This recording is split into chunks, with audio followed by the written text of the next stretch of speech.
तुमचे लाडके बहिणी योजनेचे 3000 रुपये आले का काकू? हो माय आले वा, जमलं बाई आता. इथे नाही आले वाटते, पगच तोंड पाडून बसली. अरे म्हणा हो काकू, ऐकू जाईल तिले.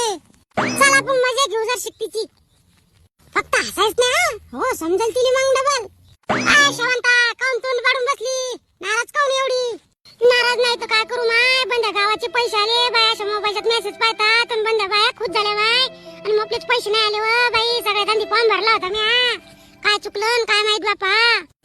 आमचे तर आले बापा, तुपले कश का नाही आले? मोपले बी आले हो बाई. माय बंड्या बायला माहित असून मी हटकून विचारतात हो मले, तुपले आले का नाही पैसे, तुपले आले का नाही पैसे. मुख्यमंत्री समजला का मोपला बिन भाऊ आहे बरं. येईल दुसरी लिस्ट लागायची राहिली, आमची बी येतील. माय तसं मनान नाही आली हो बाई. मी सहज विचारलं, तुपलं तोंड नाराज होतं म्हणून विचारलं बाई तुले. असं समजू नको माय. काय शवंतताई, तसं नाही हो बाई, आम्ही तुला बहिणीसारखं मानतो. आमच्या दोघीचा अंधीच विचार झालता. बाई नाराज काऊन आहे त्यासाठी आलतो आम्ही इथं. मी तुम्हाला नाही म्हणून राहिली हो बाई, दुसऱ्या बायाला म्हणू लागली मी तुम्ही चांगले आहे बापा.